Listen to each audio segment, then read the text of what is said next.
What happens when a powerful man chooses silence over revenge? And what if that silence wasn't weakness, but strength?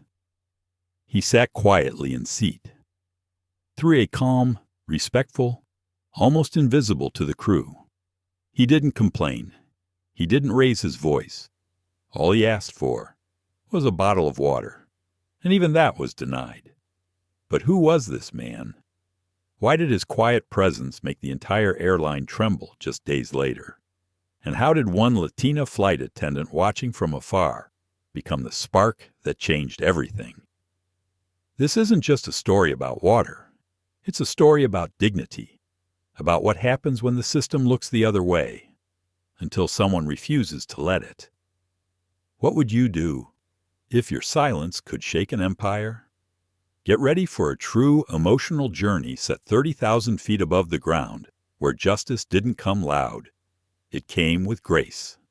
Don't forget to like, share, and subscribe to our channel for more powerful stories that make you feel, reflect, and remember. Now let's begin. The gate agent had just finished scanning the last few boarding passes when Elias Monroe stepped onto the Aurora Air Jet Bridge. Flight AA982, a red-eye from San Francisco to Washington. D.C. was nearly full.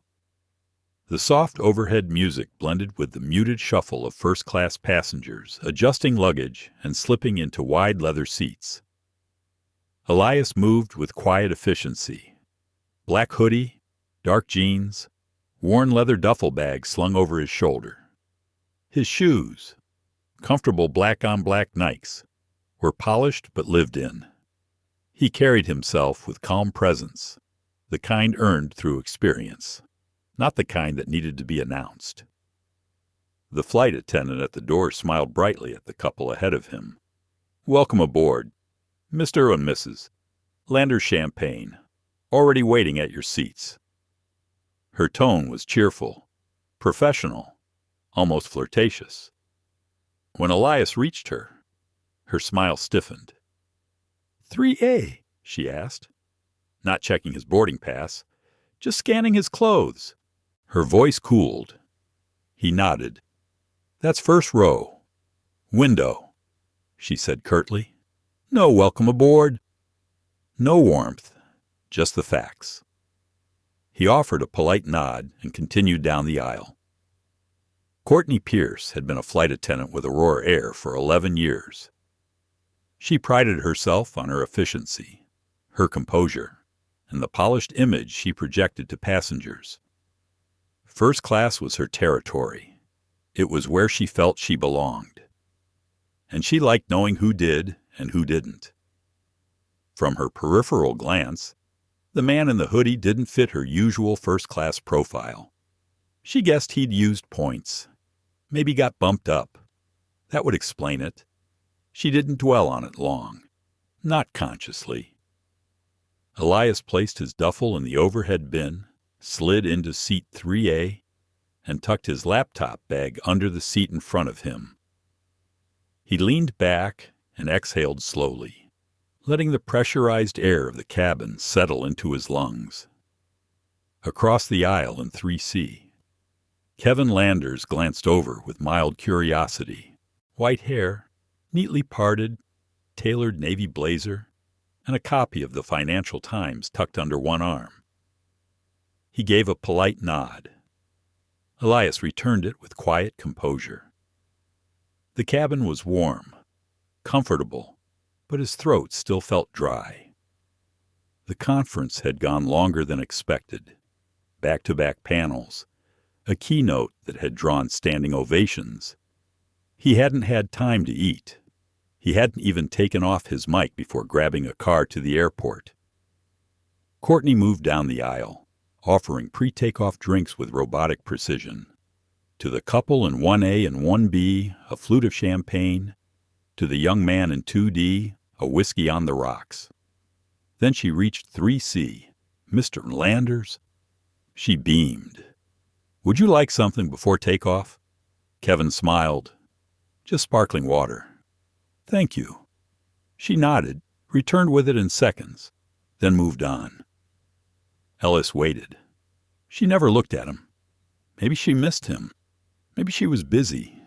It was late. He decided not to press the issue. Not yet. As the aircraft taxied down the runway and began its ascent into the night sky, the lights dimmed slightly. Elias opened his laptop and pulled up the final draft of tomorrow's board presentation. His fingers moved slowly over the touchpad. The title slide read, Aurora Forward, a Vision for Inclusive Flight Culture. He paused, gazing at those words. They were more than a mission. They were a reflection of decades of work, of grit, of proving himself time and again, of nodding silently while others were thanked for his ideas, of being the only black man in too many rooms, of knowing when to speak and when silence said more. The captain's voice crackled through the intercom. Cruising altitude, 33,000 feet. We'll begin beverage service shortly. Sit back, relax, and enjoy the flight. Elias reached up and pressed the small gray call button overhead. A soft ding echoed in the cabin. The light above his seat turned amber. He waited. Courtney emerged from the galley. She looked down the aisle, saw the light above 3A, and locked eyes with Elias for a split second. Then, she turned her head away and walked toward row 5, where a white woman in an eye mask was reclined. She hadn't requested anything. But Courtney leaned in anyway. Would you like another blanket? Ms. Elkins. The woman shook her head, murmured something. Courtney smiled, nodded, adjusted the blanket anyway, then slowly moved to 4D to collect a glass. Elias lowered his hand. He sat still, unbothered on the outside. But inside, something tightened. Maybe she didn't see. Maybe she misread the light. Benefit of the doubt, he told himself. Always give benefit of the doubt until it's no longer possible. He glanced at Kevin across the aisle, now sipping from a second glass of sparkling water. The condensation beating along the edge of the cup caught the overhead light. Maria Alvarez, the junior flight attendant, emerged from the back galley. She noticed the call light, flicked her eyes toward Elias, then back to Courtney. But she said nothing. Courtney returned, stopping just before Elias's row, and began taking orders from the man in 4B. Scotch. Neat, he said. You got it. Mr. Jennings, she replied with a smile. She turned to head toward the galley again. Elias watched her walk past his seat again. He looked up. His call light was still on. He took out his phone, unlocked it, and opened his notes app. He typed 9:44 p.m. Flight IA-982. First request for water. Ignored. Call light acknowledged, then skipped. He paused. He wasn't angry, not visibly, not yet, but he knew the signs, the patterns. Small omissions that, in isolation, looked like coincidence. But when you lived it often enough, you knew better. He adjusted his seat slightly, trying not to draw attention to himself. He leaned back against the headrest, closed his eyes for a moment, then opened them again. Still thirsty, still invisible, Elias Monroe sat upright in seat 3A, his posture calm, his mind quietly tracking each movement in the cabin. The air inside the aircraft was cooler now. The hum of the engine settled into a steady rhythm, a soft background against the occasional clicks of seatbelt buckles and the faint rustle of newspapers. His call light remained on, amber, unacknowledged. It had been 10 minutes. He glanced across the aisle again. Kevin Landers had moved on to a light red wine now, his glass half full, resting delicately on the tray table. Kevin seemed unaware of Elias's call light. Or maybe he wasn't. Maybe he noticed and chose to look away. That happened often. Elias knew. Silence became a way to avoid discomfort. People knew something was wrong. They just didn't want to be the ones to say it. The truth was, Elias wasn't surprised. He was disappointed, but not surprised.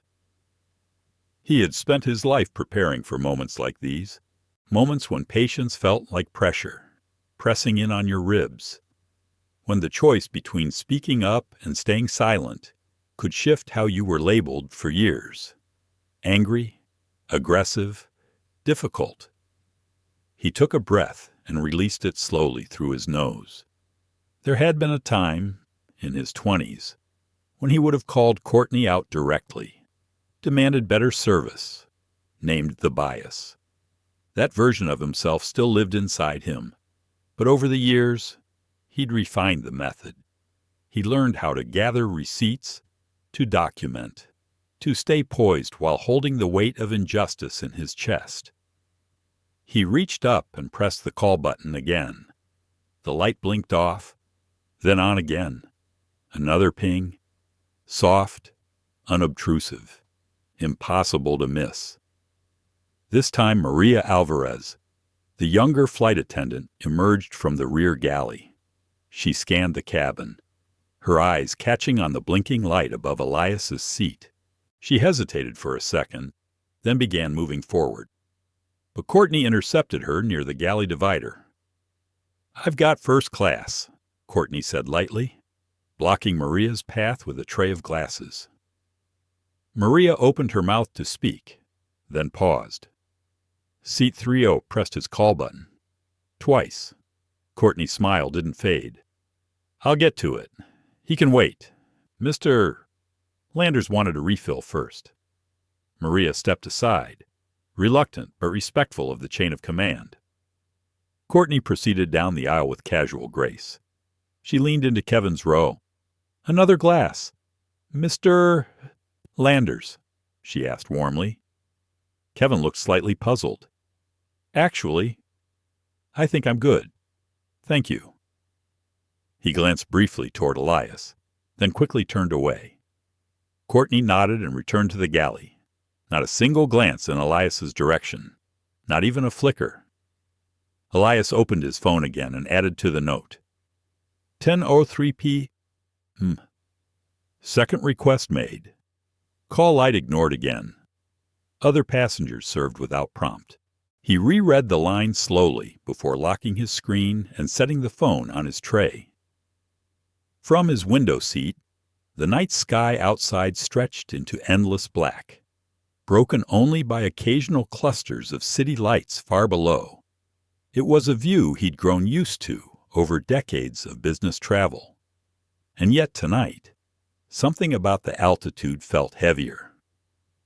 He thought of the panel earlier that day, of standing under bright lights in front of hundreds of professionals from the aviation industry, speaking passionately about equity and service, about the hidden layers of exclusion baked into routine moments, about how bias, left unexamined, seeps into procedure, into policy, into culture.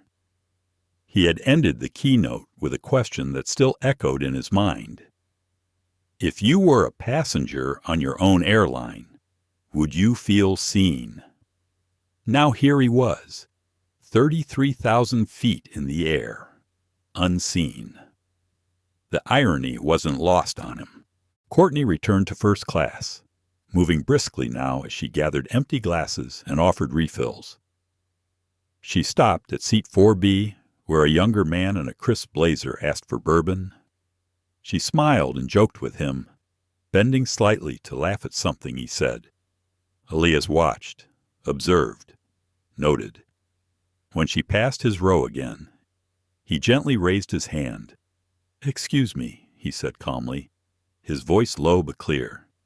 "May I have a glass of water? Please." Courtney turned, eyes widening slightly as if surprised he had spoken. Her reply came without hesitation. "We're prioritizing full-service passengers first. I'll get to you when I can." Her tone was firm, not rude, but not warm either. Like someone reciting company policy to a customer she didn't particularly enjoy dealing with. Elias blinked. His voice remained even. "I am a full-service passenger." Courtney gave a small shrug. "Yes, well, some passengers have special requests we're attending to." Then she turned and moved on before he could respond. Across the aisle. Kevin shifted awkwardly in his seat. He folded his paper and stared straight ahead. His cheeks flushed with something that resembled embarrassment, though he said nothing. Elias leaned back in his seat. The term she'd used, full-service passengers, he'd never heard it before. Not in first class. Not in over 2 decades of flying as a business traveler, an executive, a consultant, and eventually a director. Everyone in first class was a full-service passenger. That was the point. That was what the price tag covered. He felt his jaw tighten slightly. His tongue was dry, but he was more than thirsty now. He was weary of this particular brand of civility, the polite exclusion, the subtle hierarchy disguised as process. He didn't need a confrontation. He needed facts, precision. He typed again. 10:12 Mum. Water requested verbally. Response full-service passengers prioritized. Cabin observed to be served regardless of requests. His thumbs paused over the keyboard. He thought of Lauren, his wife, who always told him he gave people too much grace. "You're so calm it's disarming," she once said. "But it also lets people get away with things they shouldn't." He thought of his daughter, Celia, just turned 15, who once asked him why he always smiled at rude people. "Because I'm not smiling for them." He'd said, "I'm smiling to protect my peace." But this wasn't just about peace anymore. This was data. This was documentation. And this was a live case study unfolding in the exact environment he was trying to reform. He looked again at Maria, who lingered near the galley curtain, glancing his way. Their eyes met. She offered the smallest nod, almost apologetic, then disappeared behind the divider. Elias sighed. He could escalate. He could speak louder, press harder. But he'd spent a lifetime learning the cost of that. Instead, he returned to his laptop, slid open the presentation file. The cover slide glowed on the screen. He adjusted the brightness, set the screen at an angle, and began to refine the slide titled Equal Service Standards Across Cabin Classes. He worked quietly, but everything about him was paying attention. Elias Monroe closed his laptop softly and placed it back into the seat pocket in front of him. The presentation could wait. His mind was no longer on the talking points or the statistics. It was fixed squarely on the present moment and the growing pressure behind his temples. The thirst hadn't subsided. It wasn't just physical now. It was symbolic. A quiet injustice that sat thick in his throat. He looked around the cabin once more. Most passengers were reclining comfortably, some already drifting to sleep beneath their navy blue Aurora blankets. Others were watching in-flight movies, sipping drinks that had been offered without delay, without tension. His own tray table remained empty. He reached up once again and pressed the call button.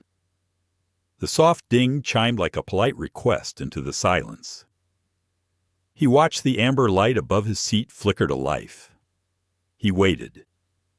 Maria Alvarez peeked out from the galley once more, eyes landing quickly on the light. This time she took a step forward, as if she wouldn't wait for permission. But just as her hand reached the curtain, Courtney appeared beside her, stepping into her path with practiced ease. "I've got it," Courtney said flatly. Maria hesitated. "I think he's asked a few times now." Courtney's eyes narrowed slightly. "And I said I've got it." There was something final in her tone, something that didn't invite discussion. Maria pressed her lips together, then gave a small nod and turned away. Courtney smoothed her apron, adjusted her name tag, and walked toward Elias' row. Her smile had disappeared. Her energy changed. Professionalism replaced by stiffness. She stopped beside his seat and folded her arms lightly across her chest. "Yes." Elias looked up calmly. "I was hoping to get a glass of water," he said evenly. "This is my third time asking." Courtney exhaled sharply, almost like a sigh masked as fatigue. "We're currently prioritizing service for our priority passengers," she said. Elias blinked slowly. He let her words sit between them for a moment before responding. "I'm in seat 3A, he replied, his voice firm, but still low. "This is a first-class seat, is it not?" Courtney's eyes flickered. "Yes, but there are varying levels of service based on ticket class and loyalty tiers." He paused again. "Are you saying I don't qualify for water?" She tilted her head, as though confused by the challenge. "I didn't say that. I said we're following standard protocols." Elias kept his voice composed. "That's strange. I've flown Aurora more than 24 times this year alone. Titanium tier. I've never had an issue getting water before." Courtney's posture stiffened. "Sir, I'm doing my job. I'll get to you when I can." And just like that, she turned and walked away. There was a ripple in the cabin now, not loud, not overt, but noticeable. One or two passengers lifted their heads. Kevin Landers sat up straighter. His fingers, still resting on his wine glass, tightened slightly. Elias stared straight ahead, his jaw set. He didn't raise his voice. He didn't move. He didn't cause a scene. He simply reached down, picked up his phone, and began typing. 10:24 p.m. Third request. Response. Priority passengers only. Challenge met with deflection. Passenger classification cited without basis. He tapped the screen a few more times, added an asterisk, then tucked the phone back into the seat pocket. He thought of his daughter again. Celia had asked once if people would treat her differently when she got older. "Because I'm like you," she'd said, her 10-year-old eyes wide with confusion. He hadn't known what to say then. He'd swallowed the truth and told her the world was changing, that she would have choices and chances and voices that people before her never did. But sitting in 3A now, denied water at 33,000 feet, the truth settled back in. The world didn't always change fast enough. Courtney returned to the galley, grabbed a new tray, and resumed service in the second-class cabin. Maria lingered behind her for a moment, glancing one more time toward Elias. This time, she made a quiet decision. She stepped into the aisle and walked to seat 3A. "Mr. Monroe?" she asked softly. He looked up, surprised to hear his name. "I'm Maria," she continued, lowering her voice. "I'm really sorry about the delay. Would you still like that glass of water?" He nodded, grateful but cautious. "Thank you. Yes, I would." She offered a faint, genuine smile, then turned back toward the galley. But before she could take 2 steps, Courtney's voice cut through the cabin. "Maria, a word, please." Maria froze. Passengers shifted slightly in their seats, pretending not to listen. In the galley, the curtain closed behind them, their voices muffled, but tension rippled outward like static. Elias sat back and closed his eyes. He didn't want this to be a confrontation. He didn't want a spectacle. He wanted dignity, fairness, a simple human need met with a simple human gesture. But it was no longer about water. It hadn't been for a while. It was about visibility. He pulled out his phone again. 10:33 p.m. Junior flight attendant attempted to serve water. Intercepted by senior, conflict evident, tone elevated. He considered reaching out to Delaney. He tapped open his secure messaging app. Still on board. Ongoing issue with crew. No escalation yet. Monitoring behavior for compliance. The reply came fast. Understood. You okay? He typed back. Tired? Documenting. We'll follow up on the ground. In the row across from him, Kevin leaned forward slightly. I saw what happened, he said quietly. Elias turned. I wasn't sure if I should say something, Kevin continued, but I thought I should let you know. I've flown this route for years. I've never seen that happen before. Elias offered a slow nod. Thank you for saying that. Kevin hesitated. If there's anything I can do, I'd be willing to speak up. Elias looked at him for a moment. Sometimes even saying it aloud is a start. Kevin leaned back. Well, I'm saying it. The cabin settled into silence once again. Maria never returned with the water. Courtney emerged from the galley a few minutes later, her expression unreadable. She began collecting trash from first-class trays, stopping at Elias' row without comment. He didn't look up, didn't say a word, but deep inside, something had changed. The man in seat 3A wasn't just a tired traveler anymore. He was a mirror. And soon, the airline would have to look. The lights in the cabin dimmed to a warm amber as the aircraft sailed smoothly over the Rockies. Most passengers had nestled into their seats, lulled by engine hum and soft overhead chimes. But in the galley behind first class, a different kind of tension simmered. Maria Alvarez stood with her hands braced against the metal countertop, her knuckles white. The overhead light reflected on her cheekbones, but her eyes were shadowed, focused. She could still feel the heat of Courtney's breath from just minutes ago. The way the senior attendant had snapped at her through clenched teeth. You don't serve someone who speaks to you like that, Courtney had hissed. Especially not someone who's playing games, Maria had replied calmly. He didn't speak to me disrespectfully. He just asked for water. Courtney had waved a hand dismissively. There's always an angle with people like that. Don't be naive. Maria, people like that.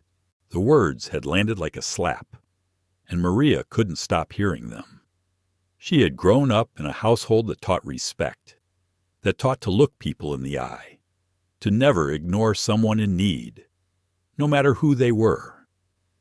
And now she was complicit in something that felt wrong in her bones. She leaned her forehead against the cool galley wall and closed her eyes. What was she supposed to do?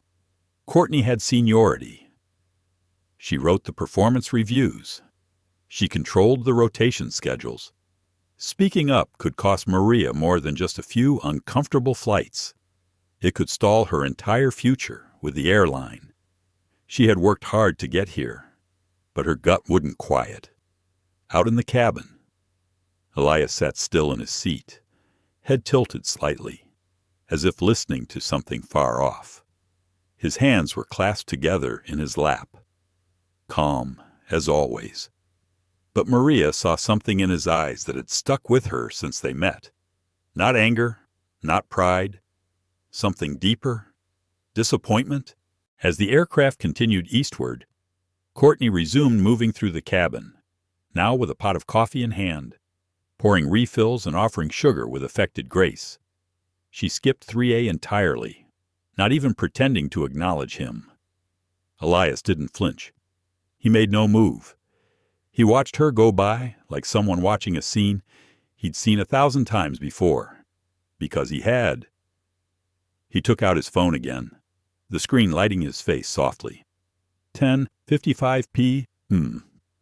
Courtney bypassed 3A again, offering full beverage service to all rows except mine. Coffee, liquor, water. No interaction. Documenting? He set the phone aside and allowed himself a deep breath. He wasn't angry, not in the way people expected.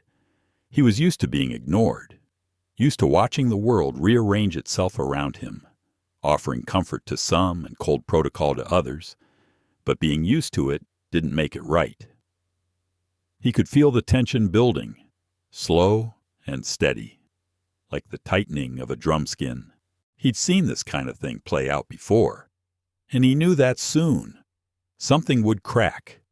He wasn't sure what form it would take, but it was coming. At that moment, Maria pushed aside the galley curtain and stepped quietly into the aisle. She paused near seat 3A and knelt slightly beside Elias's seat. "I'm sorry," she whispered. He turned to her, eyebrows slightly raised. She glanced around to make sure Courtney wasn't watching.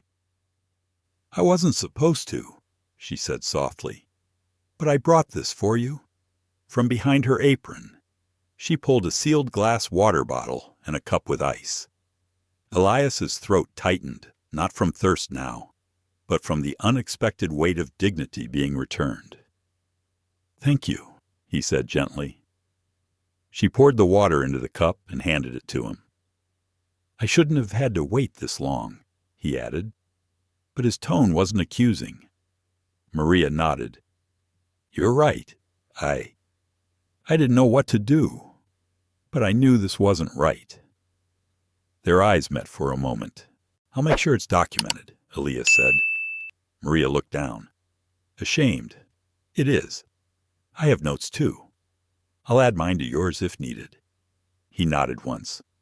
"Are you okay?" she asked. Elias exhaled. "I've been okay for so long, I don't even know what not okay feels like anymore."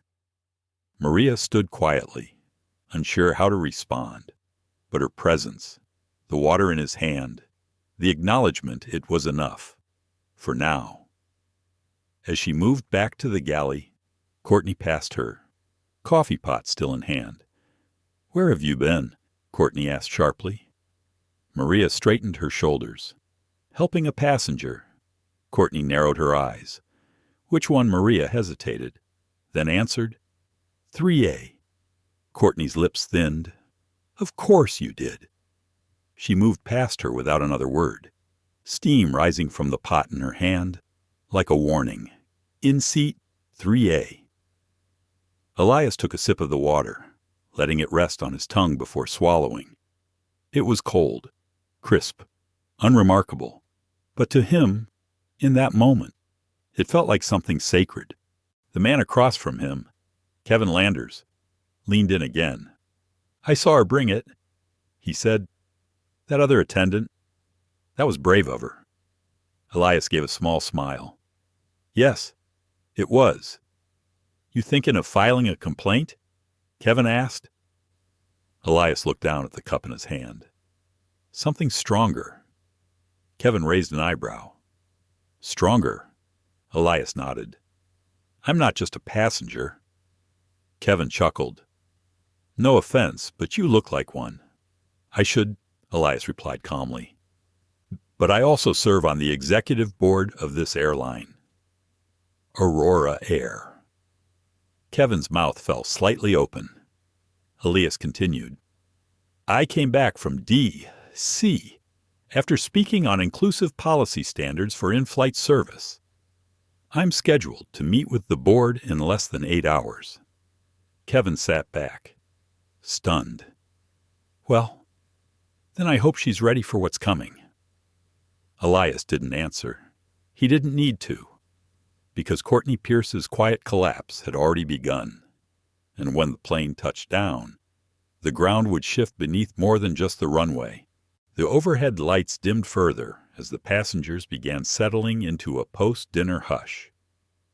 Most of first class had reclined their seats and tucked in for the short overnight flight.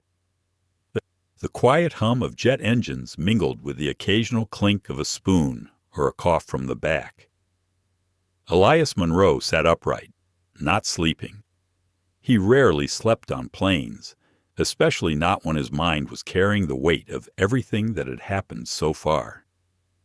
The water glass, now empty, sat on his tray like a small trophy, a symbol of both defiance and dignity. He had taken slow sips, not because he wanted to savor it, but because he wanted to hold on to what it meant. It wasn't hydration, it was recognition. Across the aisle, Kevin Landers had dozed off, his newspaper crumpled against his chest. Elias turned his gaze to the window. The clouds beneath the plane glowed faintly in the moonlight, a long stretch of peace from the outside, even as something far more turbulent brewed within the cabin. Maria Alvarez was back in the rear galley. She hadn't been seen in first class since bringing Elias the water, and he imagined Courtney had made her feelings clear. But Maria had done what was right, not what was easy. That mattered to him more than she would ever realize. He took out his phone again. The document he'd been building now read like a full incident report. 11:14 p.m.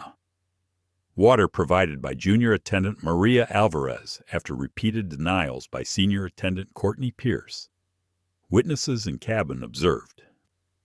Documentation includes timestamps, tone, avoidance behavior, and crew interference. He tapped the screen twice and saved the file to a secure folder.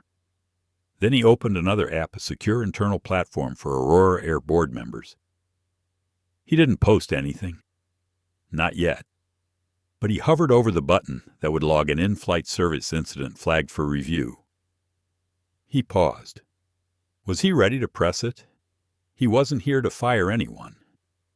He wasn't vindictive. That wasn't his way. He had always believed in reform before retaliation.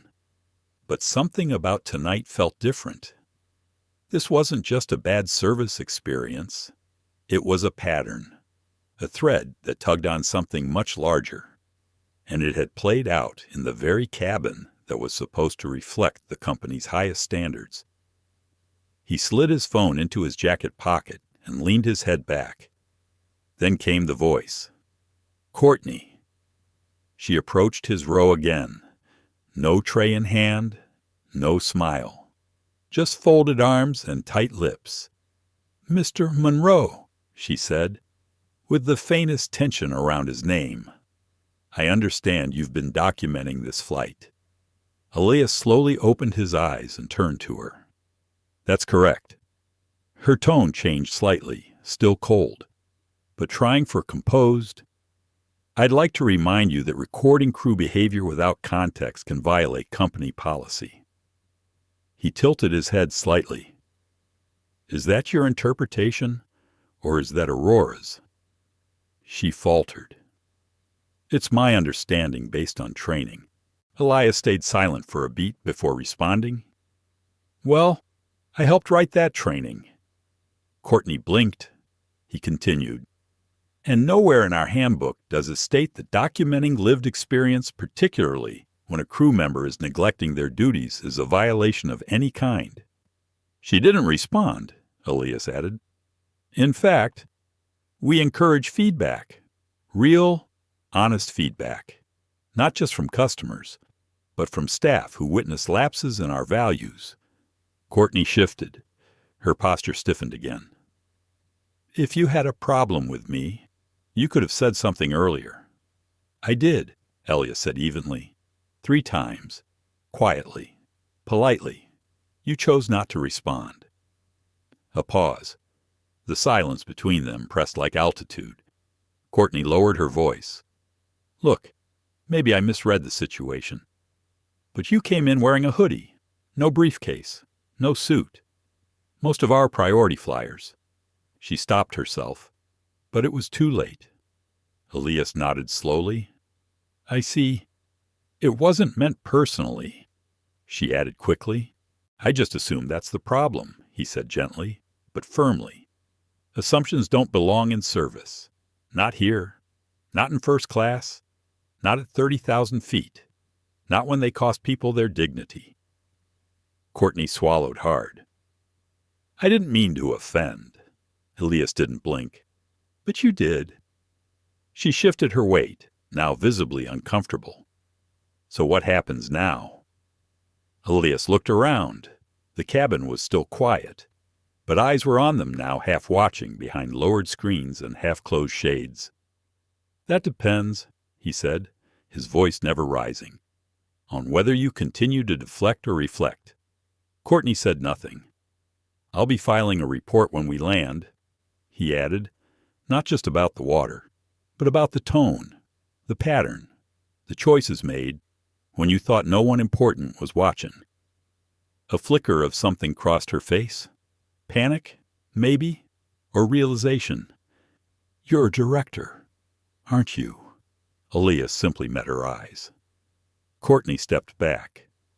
I didn't know. That's the second problem, he said.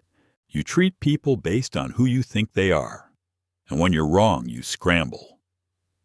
She turned without a word and walked down the aisle, her pace stiff, her breath uneven. Back in the galley, Maria was watching. She hadn't heard the conversation, but she could feel its aftermath in Courtney's posture. Everything okay? She asked gently. Courtney didn't answer. She just dropped her service binder onto the galley counter and stared blankly out into the dark sky. In seat 3A, Elias pulled out his phone again. 11:29 Ma'am. Senior attendant confronted me about documentation. Tone defensive. Attempted to cite non-existent policy. Admitted to profiling. Statement recorded mentally. To be noted upon landing. He looked at the timestamp. 4 hours until landing, but he knew the real turbulence had already begun. Elias Monroe stared at the seatback screen in front of him, but he wasn't watching the movie playing silently. His mind was processing, cataloging, preparing, somewhere over Kansas. The plane continued its eastward descent through the night, its passengers mostly asleep or trying to be, but Elias hadn't closed his eyes once. Not because of anger, he had long mastered that emotion, but because clarity had arrived, and clarity didn't rest. He glanced at the time again. Less than 3 hours to landing. 3 hours until conversations would move from documentation to decisions. He retrieved his phone one more time, typed into the secure app, and paused with his thumb above the send button. The message read, landing at 6:40 Seoul. Terminal 3. Request internal review of Crew Team 72A. Incident documented. Will debrief fully upon arrival. I recommend presence of Ethics and Conduct Officer. He hit send, then leaned back in his seat and exhaled through his nose. His hand brushed the edge of the armrest. Smooth, cool to the touch. He remembered a conversation from years ago with his late mentor, Jean Ellis, the airline's first black female executive, who had fought quietly but powerfully to ensure that frontline service was rooted in empathy. She once told him, "Some battles you fight in the boardroom. Others, you fight with your silence, because silence lets them reveal who they really are." Tonight, Elias had chosen silence not because he lacked power, but because he was measuring who around him understood theirs. And Courtney Pierce had shown exactly how she used hers. From the galley curtain, Maria Alvarez stepped out once more. She moved slowly, checking on seat belts and collecting napkins left on tray tables. When she reached Elias's row, she stopped and offered a soft nod. He returned the gesture. There was no need to speak. But the exchange was not lost on Courtney, who watched from the galley entrance. Her arms were folded. She didn't speak either. She didn't need to. The crack in her mask had widened, and beneath it, fear had begun to flicker in her eyes. She knew. She hadn't known when he boarded, when he wore a hoodie instead of a tailored suit, when he didn't ask for champagne. But now she did, and the awareness was unraveling her composure. Still, Elias didn't press her. He wasn't here for revenge. He was here for the truth. And sometimes, the truth needed no raised voice. It just needed to be witnessed. As Maria finished her rounds, She slipped Elias a folded slip of paper. He opened it discreetly. "I've written what I saw. Signed it. It's in my locker. In case anyone asks." His heart swelled not with gratitude, but with something deeper. A quiet trust had formed. She hadn't done it for him. She'd done it because it was right. That meant everything.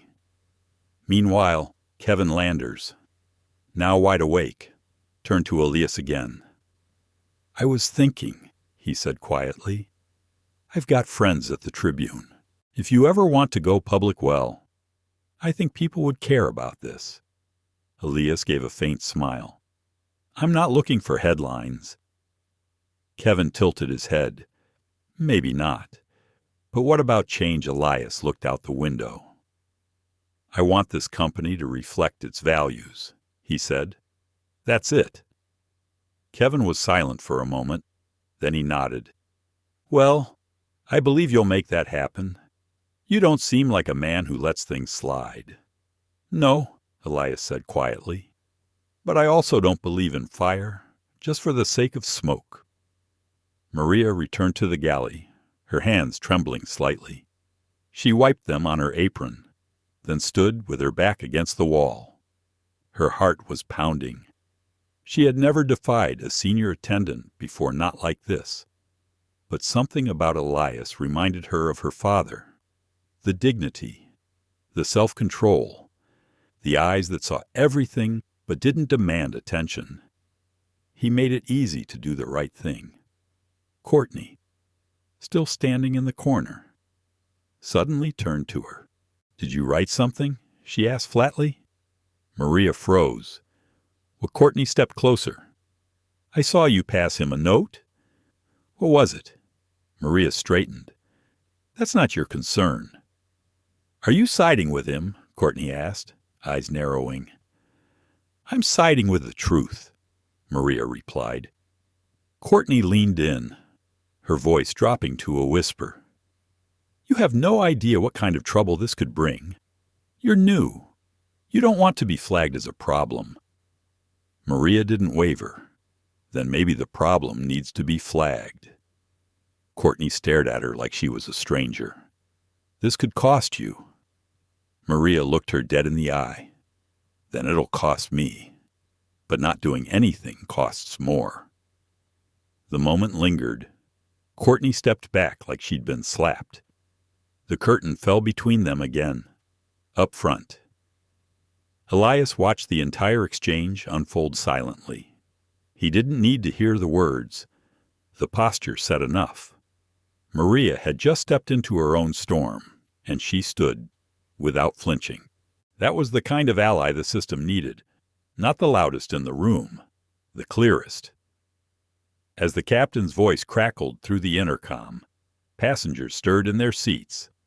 "Ladies and gentlemen, we'll begin our initial descent into Washington Dulles shortly. Local time is 6:15 a.m. Weather is clear, 58 degrees. Please make sure your seats are upright, tray tables stowed, and carry-ons secure." The cabin came alive with quiet movements. Blankets folded. Seats clicked back into position. Elias placed his phone in his jacket pocket and smoothed his shirt. His demeanor hadn't changed. Calm, poised. But there was a shift in the air now. Everyone around him could feel it. A reckoning was waiting at the gate, and the person they'd underestimated was the one steering it. Courtney's hands shook slightly as she cleared away cups. She didn't stop at Elias's row. She didn't speak. Maria came through behind her, offering a warm glance, a silent acknowledgement of something passed between them. As the plane began its descent, the tension in the air was thick, not hostile, but tight, heavy with awareness, like the final moment before a storm breaks. Elias closed his eyes, not in exhaustion, but in readiness. When the wheels touched down, it wouldn't just be another landing, it would be a turning point. And everyone who had watched from their seat would remember who spoke, who stayed silent, and who stood up anyway. The wheels of Flight 980 touched down on the tarmac at Washington Dulles with a soft screech, followed by the familiar deceleration hum. The early morning sun pierced through the oval windows, casting golden slants of light across passengers slowly waking up from their short rest. Elias Munro kept his eyes open the entire descent. His tray was up, his hands folded neatly on his lap. To anyone watching, he was simply another business traveler returning to the capital. But beneath his calm exterior, his mind had already shifted into leadership mode. The next few hours would matter. Around him, seat belts clicked open. Passengers reached overhead for carry-ons and began their silent shuffle toward the aisle. There was the usual post-flight hush, where everyone seemed to pretend they hadn't just shared the same confined space for 6 hours. Only now, something felt different. People glanced at Elias not with judgment, but curiosity. They had seen enough to know something had happened on this flight. Something unspoken but undeniable. They had watched, and though few had intervened, almost everyone had felt it. Courtney Pierce stood at the front of the cabin near the cockpit door, her arms tightly folded. Her once practiced smile had vanished, replaced by the stiff expression of someone waiting for the storm she had unwittingly summoned. Maria Alvarez remained in the galley behind first class. She peeked out once to scan for Elias, then disappeared again. As the doors opened and passengers began deplaning, Elias waited. He was in no rush. Let the others go first. Let the quiet churn. When most of the cabin had cleared, he rose slowly from his seat, retrieved his slim carry-on, and adjusted his blazer. He walked forward not with intimidation, but with presence. As he approached the front galley, Courtney offered a robotic farewell. "Thank you for flying with us. Mr. Munro." He paused, met her eyes. "You're welcome." It was polite, calm, but the air around them froze. She blinked twice and looked away. Just behind her, Captain Bernard Green emerged from the cockpit, a tall, thoughtful man in his early 50s. He had piloted for Aurora for over 20 years. His eyes met Elias's with a flash of recognition. "Mr. Munro," the captain greeted, extending his hand. "I wasn't aware you were on board until we landed." Elias shook his hand firmly. "That's usually how I prefer it." Green gave a faint smile. "Understood. I assume you'll be heading to HQ." Elias nodded. Immediately. The captain glanced briefly at Courtney, then back at Elias. "I trust you'll speak freely." "I always do," Elias replied. He gave Maria one last look through the galley curtain. Their eyes met for a split second. A silent message passed between them. He dipped his head gently in gratitude. Then he stepped off the aircraft and into the terminal. The glass walkway filled with morning light and silence. Waiting just beyond security was Adrienne Barnes, Aurora's VP of Ethics and Conduct. She was dressed in a crisp navy pantsuit, her phone already in hand and a calm tension on her face. Next to her stood Delaney Marks, Elias's longtime assistant and chief communications officer. Delaney greeted him first. "Everything set. We've reserved Conference 6A. Adrienne's team is ready." Adrienne extended her hand. "Mr. Munro, we received your message.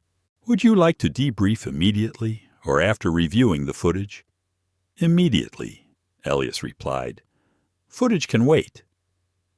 He walked with them through the polished corridors of the terminal, his steps echoing beneath the soaring ceilings. A few early passengers gave him second glances, not because they recognized him, but because he carried himself like someone who mattered. And he did. Inside Conference Room 6A, a legal pad waited at each chair. Two HR observers sat at the back.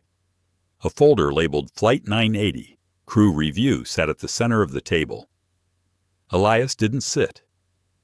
He stood at the head of the room and began without raising his voice. At 10:03 p.m., I requested a glass of water from the senior flight attendant, Courtney Pierce. He paused, then continued. The request was ignored. At 10:11, I tried again. At 10:24, a third time.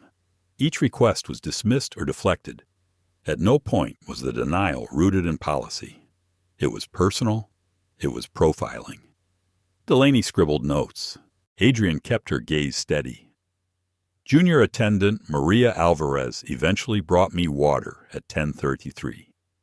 She was confronted by Ms. Pierce for doing so.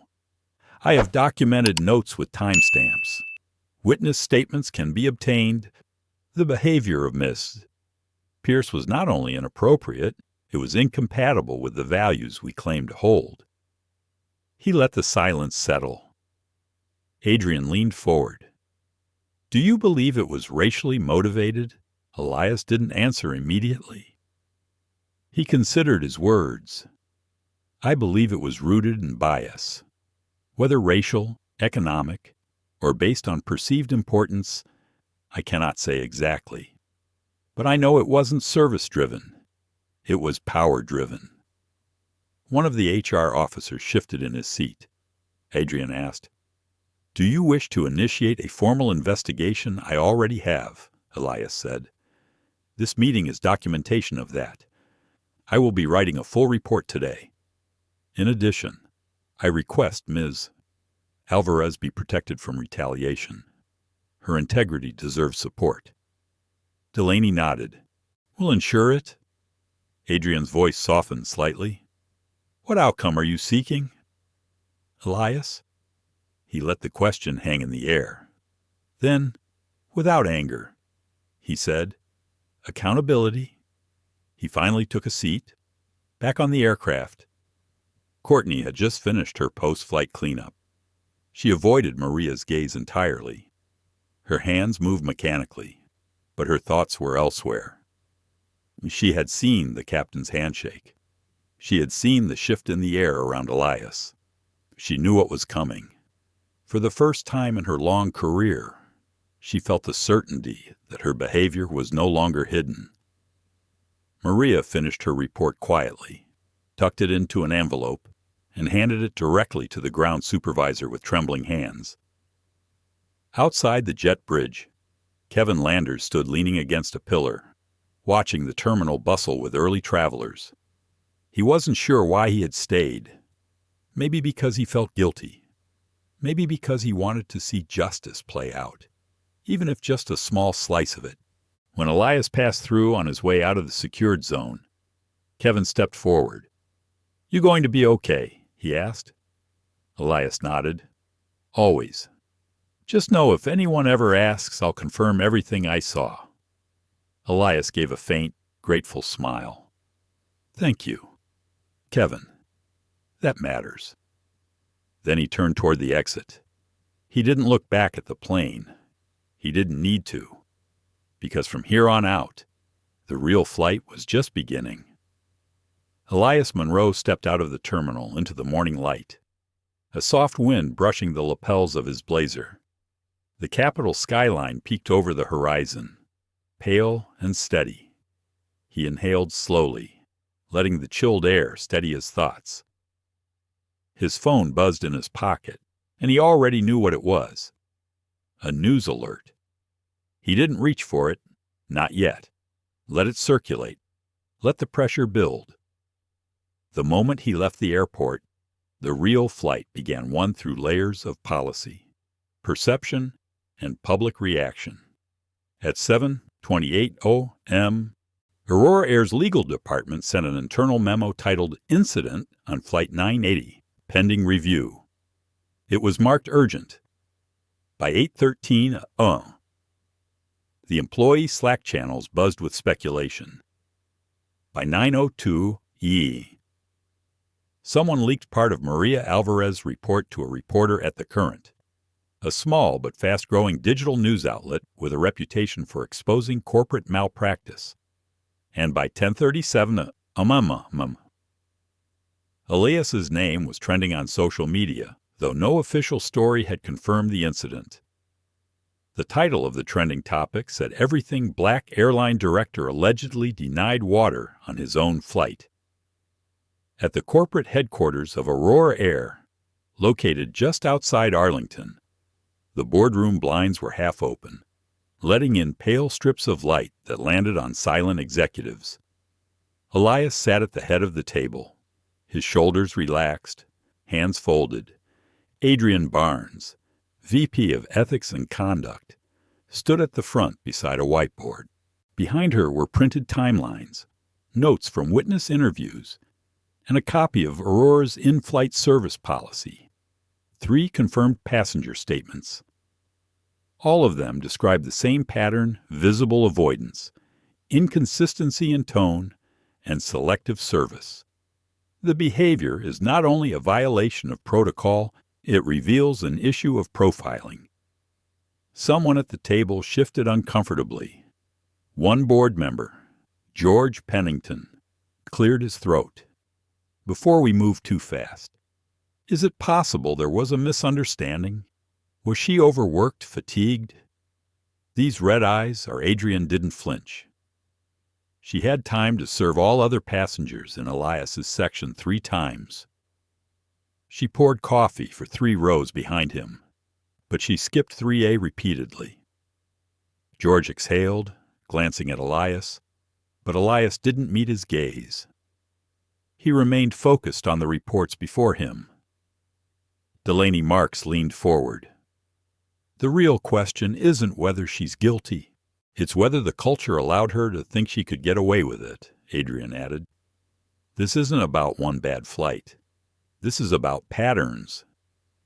Elias finally spoke, his voice quiet but unwavering. If this can happen to someone with my title, what's happening to our everyday flyers? Who's being dismissed when no one's watching? What are we saying to our frontline staff about who matters and who doesn't? The room was silent. He continued. Maria Alvarez did what was right. She didn't raise her voice. She didn't call attention to herself. She simply chose integrity. We reward that or we lose our moral compass. Another board member, Ruth Langley, nodded slowly. I move to recommend immediate administrative leave for the attendant in question pending final review. Seconded, said Delaney. The motion passed unanimously. Meanwhile, in a quiet apartment in Arlington, Maria Alvarez sat on her couch, hands wrapped around a mug of tea, staring at the screen of her cracked iPhone. A headline blazed across the top of the screen, Airline Under Fire. After executive allegedly profiled by crew. Her name hadn't been mentioned, but she knew it was coming. Her mother's voice came from the kitchen. Are you okay? Mia Maria looked up. I think so. I didn't expect it to get this big. Her mother walked over, sitting beside her and taking her hand. When you tell the truth, it usually does. That doesn't make it wrong. Maria nodded, heart pounding. She had never been involved in something this public, but at the same time, she felt something like peace. She had done the right thing, and Elias hadn't left her to carry it alone. At that exact moment. Elias sat in his private office down the hall from the main boardroom. He opened his laptop, took a deep breath, and began typing his public statement. He chose his words carefully, not just as a director, but as a man who understood the weight of silence, of coded looks, of withheld dignity. Yesterday evening, while flying aboard Aurora Flight 980, I experienced a level of service that did not reflect the standards we promise our passengers or our staff. I speak today not from a place of personal insult, but from a deeper concern about how unchecked bias can live within everyday moments. Let me be clear, this is not about a cup of water. This is about whether dignity is distributed equally. I want every passenger, no matter what they wear, where they sit, or who they are, to feel seen. That includes our staff, too. I applaud Maria Alvarez for her integrity and will ensure that employees like her are elevated, not punished. We are investigating the incident thoroughly and transparently. Accountability is not punishment, it's responsibility. This company can and must do better. And it begins with listening, learning, and leading. He read it twice, then hit post. The statement appeared on Aurora Air's official website and social media pages simultaneously at 11:07 a.m. Within an hour, it had been reshared by industry analysts, equity advocates, and thousands of flyers who saw their own experience reflected in the words. Courtney Pierce saw it too. She was at home, curled into her couch, phone buzzing nonstop. Texts from co-workers ranged from supportive to shocked. But what cut deepest was the silence from those she expected to defend her. She didn't know what to feel. Guilt, fear, denial. She had convinced herself that she had done nothing wrong, that it had all been protocol. But the more she read, the more she knew the truth. And the truth sat like a stone in her chest. She closed her phone and stared at the ceiling. Meanwhile, Maria received a call from Adrian Barnes, personally. Maria, Adrian said, we want to thank you. We've recommended that you be considered for our in-flight leadership development program. Maria blinked. Oh, wait, what you stood for our values when it mattered most. We see that. Elias sees that. Maria's eyes welled with tears. I was just doing what I was raised to do. Adrian smiled on the other end. That's exactly why we need you. Elias, back in his office, took one final deep breath. The story wasn't over, not by a long shot, but for the first time since stepping on that flight, he felt the plane of truth lifting. And this time, everyone was watching. The afternoon sun fell across the long windows of Elias Monroe's office, warming the hardwood floors beneath his feet. He stood alone by the glass, arms crossed, watching jets glide silently into the sky from a distant runway. Each one seemed to cut a clean line through the clouds, defying gravity with quiet force. It was the same energy he was trying to carry now, calm, precise, and undeniable. The air buzzed softly with messages, emails, mentions, requests. The public statement he posted earlier had shifted something. He knew it before the analytics even confirmed it. Over 1.2 million views. 6 verified publications requesting follow-up comment. 1 morning show appearance requested. 3 op-eds written, and 1 particularly personal email from a young black pilot that simply said, "Thank you. I didn't think anyone noticed." Elias had read that line 3 times before forwarding it to Delaney. Now, with the sun leaning west, he turned back toward his desk, where his assistant was finishing a call. "They want you live." "Elias," Delaney said, setting the phone down. "Tomorrow morning. 7:30. National Network." Elias didn't answer right away. He picked up a pen, rolled it between his fingers, and stared at the headline on his open laptop. A director. Denied water. Aurora Air faces hard questions about who it sees. He sat down. Do they want a live apology? A press defense? A side-by-side split screen with Courtney's photo. Delaney exhaled. They're leaving the narrative up to you. That's rare. He thought about it for a moment. That's because they're expecting me to either implode or preach. I'll do neither. Delaney smiled softly. Then what will you do? I'll speak to the people who've been invisible. He leaned forward, resting his elbows on the desk. I don't need this to be about me. I need it to be about the systems that make people like Courtney think there won't be consequences. Delaney nodded. I'll confirm the segment.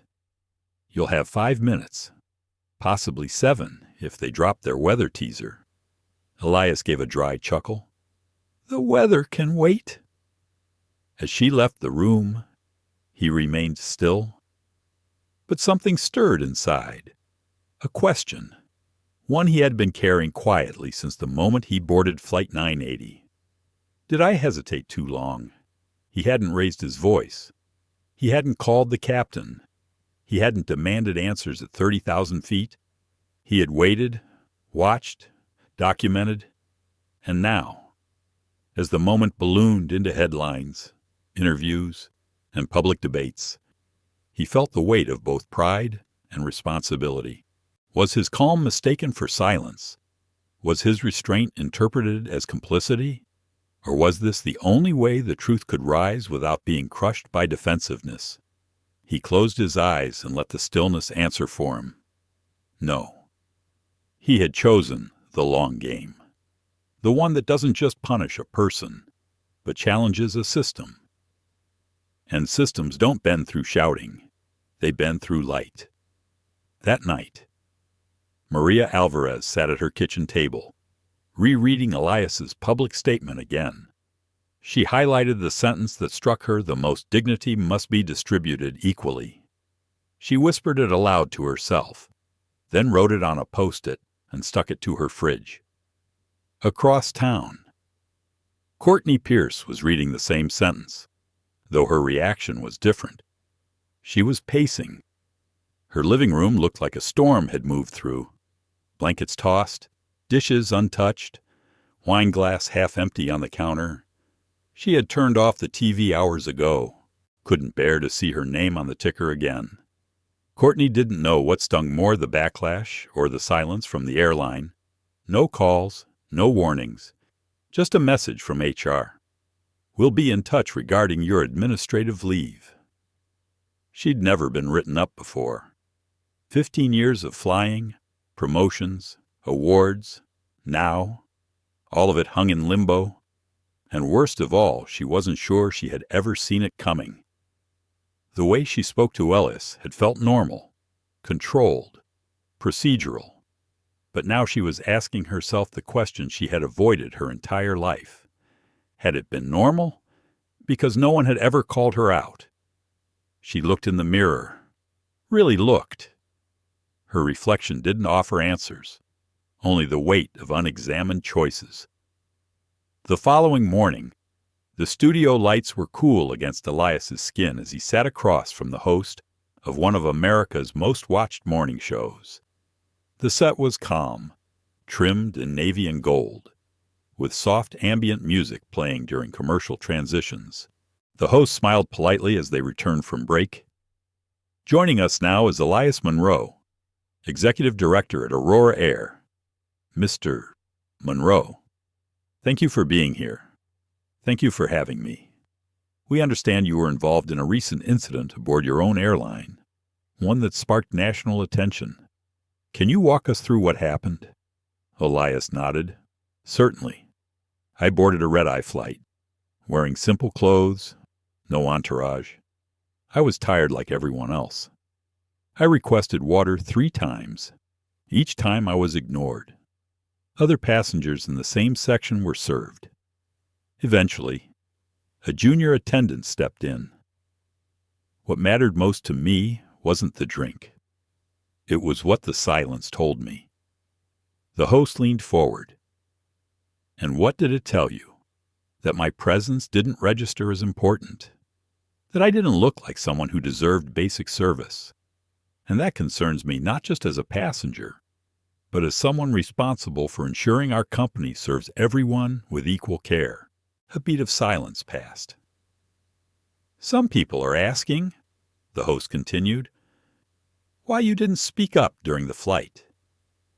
Why not assert your authority in that moment? Elias didn't flinch. Because I wanted to see how far it would go. Because I know that too often. People who look like me don't get the benefit of the doubt when we challenge authority. I wanted my experience to reflect what thousands of our passengers feel every day powerless.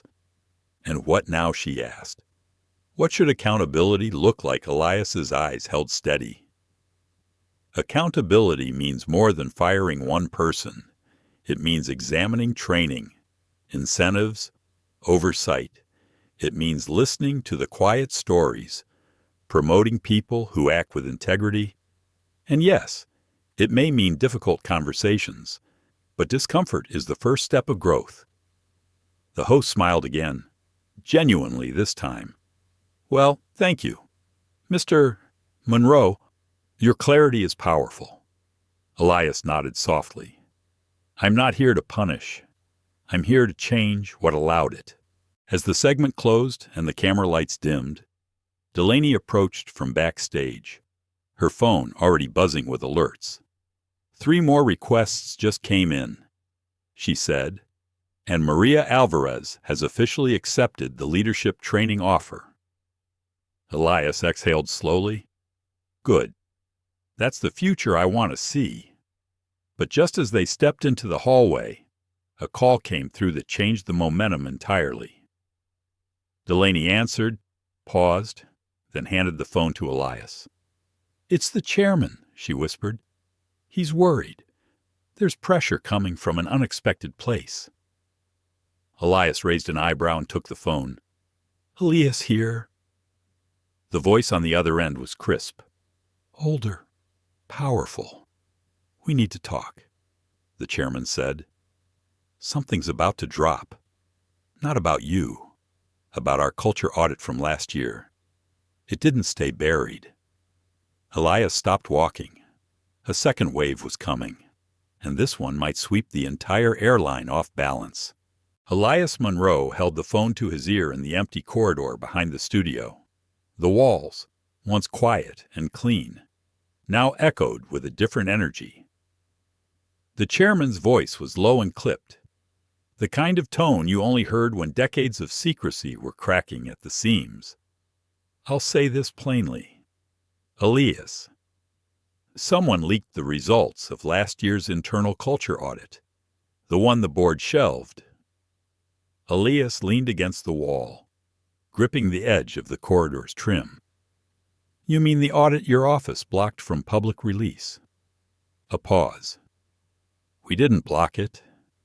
We paused it. No, Elias said softly. You buried it. The voice on the other end didn't deny it. We didn't expect the current situation to resurface this file, but it's out now, or will be, in less than 24 hours. And it's not just one incident. There are patterns, names, statistics, hiring gaps, complaint trends, everything.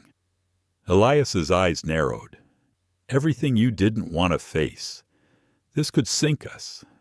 Elias, he closed his eyes for a moment, breathing in the silence. Then he opened them again, steady and clear. Maybe it needs to, Elias replied. There was a long pause. I'm asking you to contain this. Reframe it. Protect what we've built. What you've built, Elias corrected. And I don't protect what refuses to heal. Then he ended the call. Delaney appeared just moments later, her tablet in hand. Media outlets are starting to pick up on a second wave of rumors, she said. There's buzz about a prior culture review. Several keywords trending: systemic bias, gatekeeping, internal audit. Elias nodded. We won't deny it. Delaney's brows lifted. We're confirming we're releasing the full report ourselves, with commentary. She exhaled. That's bold. It's the only honest move. Elias said. Let them see the rot. It's the only way we can start cutting it out. Back at Aurora Air headquarters, the boardroom was in panic. Half the members were pacing, the other half on calls with legal counsel. Screens showed graphs from the leaked report. Highlighted portions painted a painful picture. A 28% gap in promotion rates for non-white employees. an 11-year plateau in flight attendant diversity at the senior level, dozens of internal complaints that were filed but never escalated, and one statistic that hit the room hardest: 72% of the complaints involved tone policing and differential service expectations by senior flight staff toward non-white passengers. Courtney Pierce's name appeared in 5 of those complaints. It was undeniable now. She wasn't an isolated problem. She was the product of a protected structure. Ruth Langley, the board member who had previously supported Elias's motion, stood up and raised her voice. "We can't pretend this is a surprise. We chose not to publish this. We told ourselves we'd wait for the right time. That's how these things fester." George Pennington, ever cautious, spoke up from the corner. "We could argue that public release will increase liability, open us to lawsuits." Ruth turned to him sharply. "So we measure risk by silence." Now Adrian Barnes entered the room moments later with printed copies of Elias's planned statement and the full audit. "He's going public," she said. "Tonight." There was a moment of stunned stillness. George shook his head. "If we go through with this, stock will drop. Maybe overnight. Maybe," Adrian agreed, "but it might also be the only thing that saves our integrity." Miles away, Elias sat in his personal study at home. The evening light painted soft gold across the oak shelves behind him.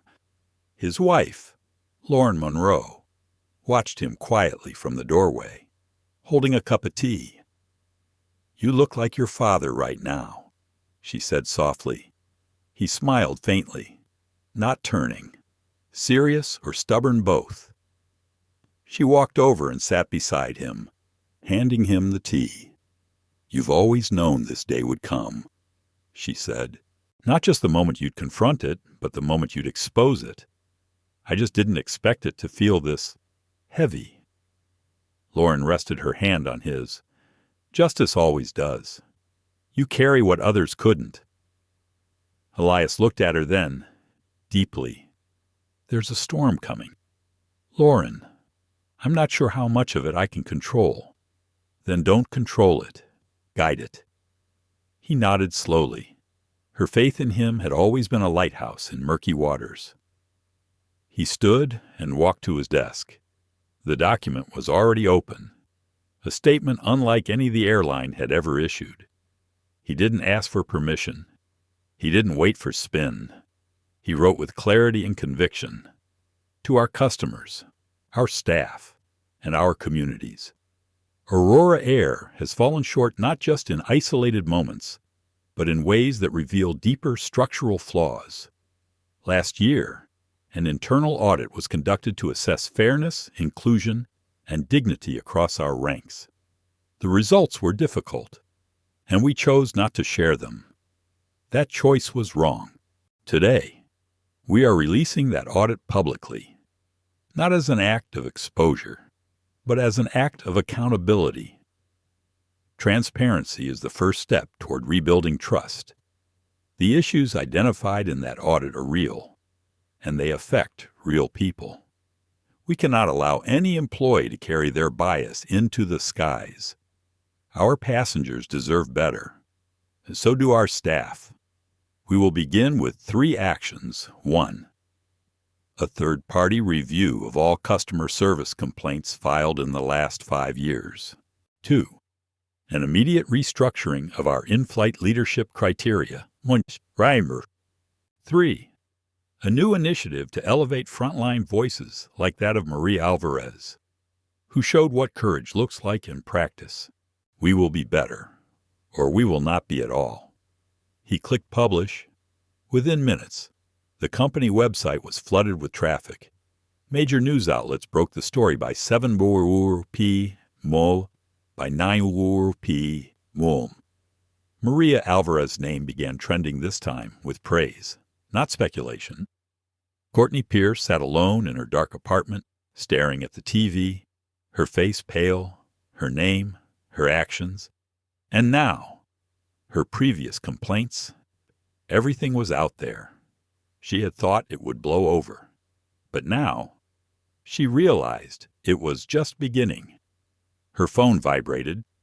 A message from the union representative you'll be hearing from internal review. Prepare to give a full statement.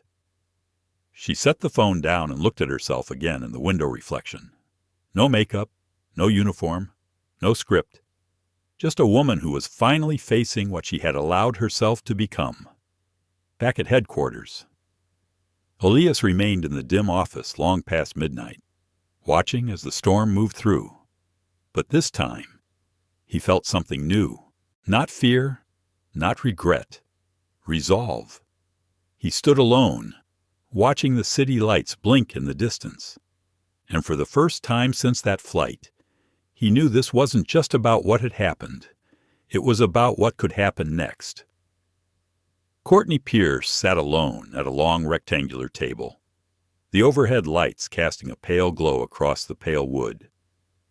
Her hands rested on a single sheet of paper, a printed copy of her own complaint record.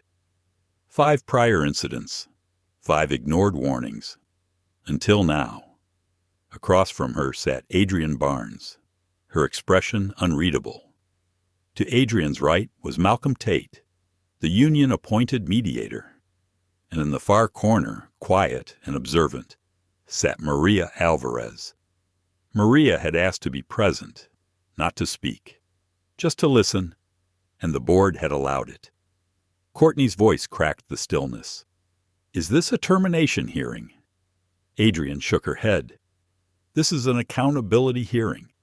You're here to speak for yourself." Courtney's eyes dropped to the paper again. "I've never been accused of racism.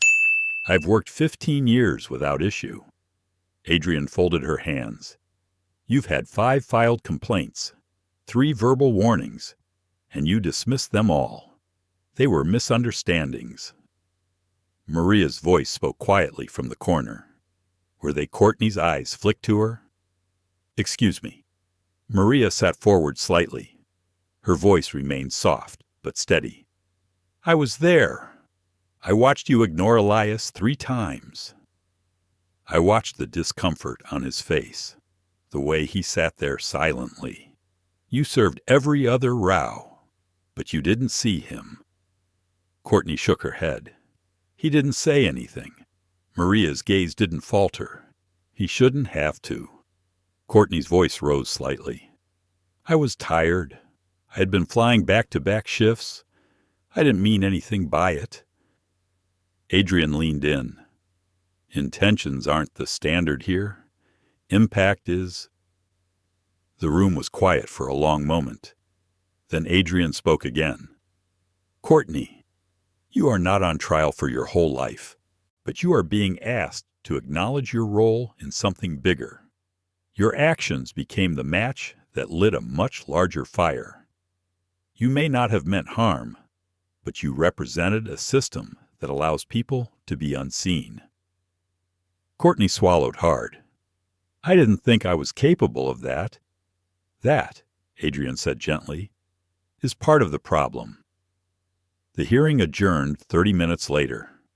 No final decision was announced. It would come from the board. But Courtney didn't need to wait for a verdict. She had seen it already in Maria's calm courage, in Adrian's deliberate words, and in the way silence now felt louder than any accusation. She gathered her things, nodding politely. Then she turned to Maria before walking out. "I'm sorry," she said. Maria nodded once. "Then do better. Wherever you go next." That same afternoon, Elias Monroe sat in the observation room overlooking the main atrium of Aurora Air's headquarters. Through the glass, he could see employees mingling in small groups. Some stood around the interactive kiosk displaying the audit results and the company's new diversity plan. Others read the fresh internal newsletter, which detailed the findings and announced new training programs led by third-party facilitators.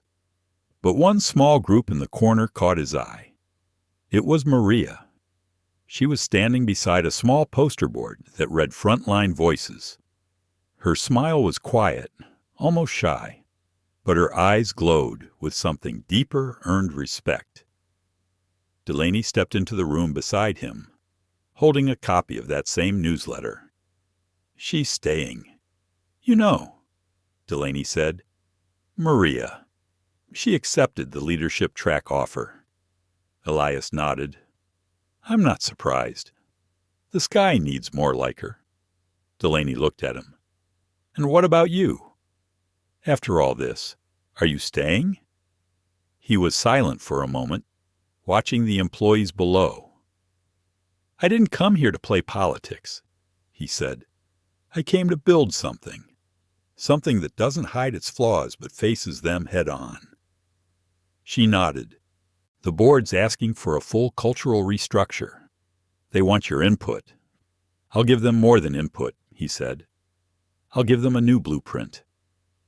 Later that evening, Maria sat alone in the break room, nursing a cup of chamomile tea. The building had mostly emptied, but she liked staying late. It helped her process everything, from the flight to the hearing to the strange, empowering whirl of being recognized for doing something that had felt terrifying in the moment. She pulled out her phone and opened her messages. There was one unread text from an unknown number. "Maria, this is Lauren Monroe. I just wanted to thank you. You reminded my husband that kindness still has allies. You reminded me, too." Maria smiled and typed back quietly. "I didn't do it alone. He gave me courage without ever saying a word." On the other side of town, Elias sat in his living room, a steaming cup of coffee in hand. Feet propped on the ottoman, Lauren curled beside him, her head on his shoulder, a soft jazz record playing in the background. "You know," she said gently, "you could have walked away. I could have." He agreed. "But then who would have stayed?" She looked up at him. "You think they'll listen?" He gave a half smile. "Eventually. Change always starts too slow, then moves all at once." He picked up a letter from the side table. It was handwritten, folded neatly, addressed from a teenage boy named Kalen in Atlanta. The handwriting was messy, but the words were strong. "Mr. Monroe, I saw your video. My mom is a flight attendant. She cried when she saw someone finally said something. I want to be a pilot. Now I know I can. Thank you." Elias ran his fingers along the paper. He thought, this is why we stay. The next morning, Courtney Pierce stood before a small group of her own choosing, her church women's group, seated in a semicircle in the fellowship hall. She had called them together, not for defense, but confession. "I didn't see what I had become," she told them. "And I'm not asking for forgiveness today. I'm asking to learn.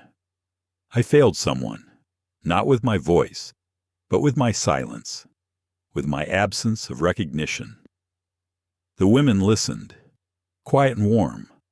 One older woman, Sister Harriet, stood and placed her hand on Courtney's shoulder. "Growth," she said, "isn't linear. It's humbling.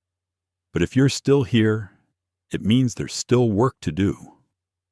Courtney nodded, her voice thick. "I want to do the work." Meanwhile, Aurora Air announced the appointment of a new position, Director of Cultural Transformation. It wasn't Elias. It was Maria. She would report directly to Elias, but would hold independent review authority, ensuring that no complaint, no matter how small, would be overlooked again. At the press announcement, Maria stood before the crowd, nervous but strong. "I never thought speaking up would land me here," she began. "But I've learned that truth echoes. And when we speak it, even quietly, it travels. I'm not here because I was brave. I'm here because someone believed my voice mattered." The room applauded, soft and heartfelt. And behind the crowd, Elias stood smiling. Change, he thought, never comes fast. But when it does, it comes through people. Not power, not policies, people. And today, the right ones were finally being heard. The sun had just begun to rise over Gate 8 at the Newbridge International Terminal, casting soft gold across the tarmac. A new aircraft stood waiting, gleaming under the morning light. It was the latest Airbus in Aurora Air's fleet, freshly named the Monroe. It wasn't named by Elias himself. In fact, he had quietly resisted the idea, but the board had insisted. Not to honor a man, they'd said, but to honor a moment, a turning point.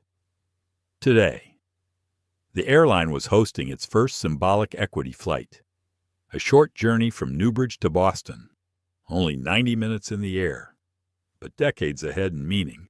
Every crew member on board had undergone the New Inclusion Initiative training. Maria Alvarez was leading the flight crew, and at the front of the cabin, seated not in the private suite, but in seat 3A as usual, sat Elias Monroe. He wore no name tag, no suit, just a navy sweater and a calm expression. Next to him was Lauren, reading softly from a paperback. She reached out, took his hand. "You sure you want to fly again today?" she asked gently. He nodded. "I want to see this through."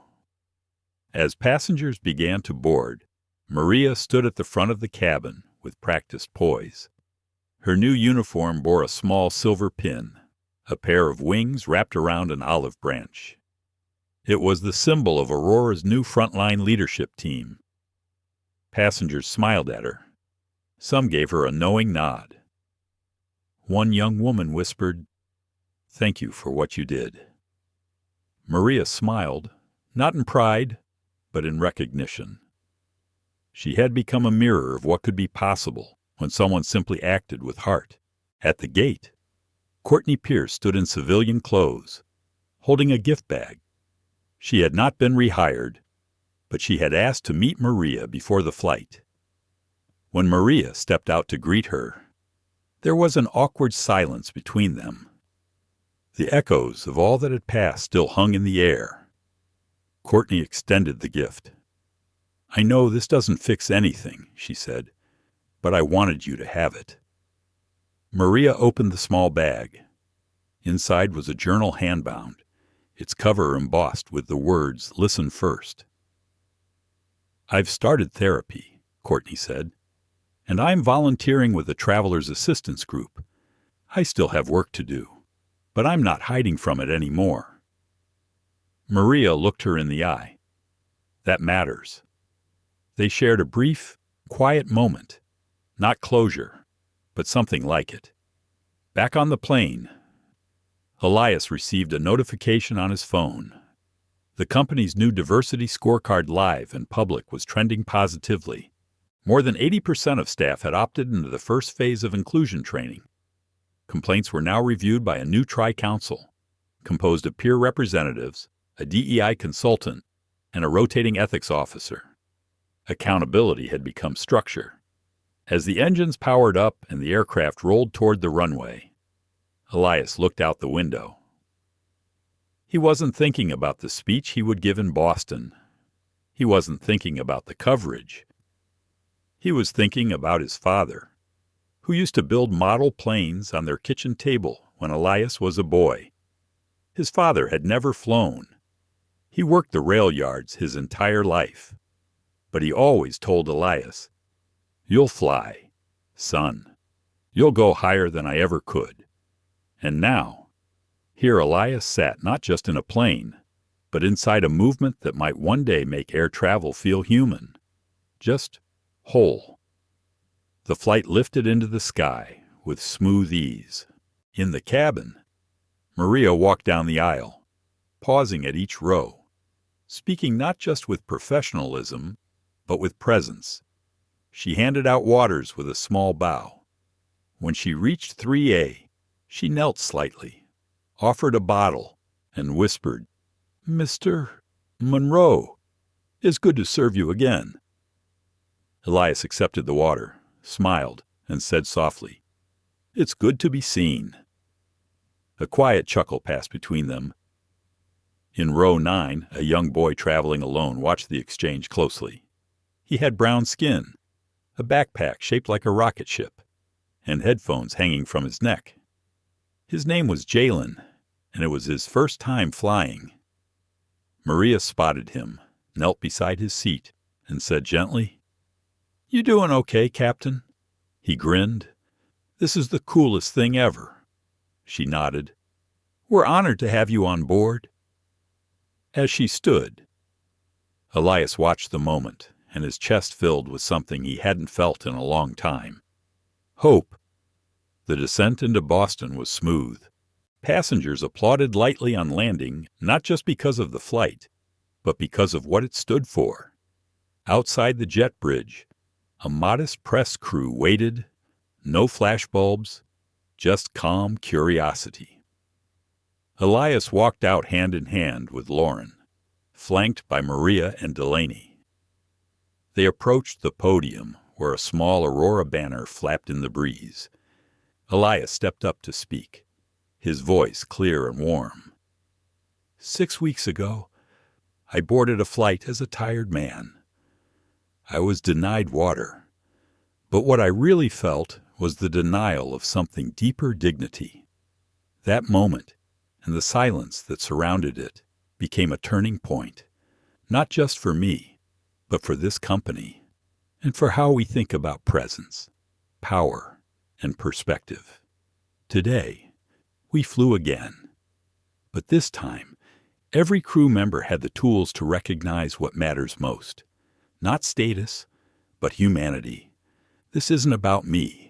It's about what happens when we finally stop minimizing harm and start building systems that see everyone. He paused, scanning the crowd. I've always believed flying should be a miracle of human cooperation, but it can't be that until we're all truly seen in the sky. He stepped back. No applause this time, just stillness, reflection.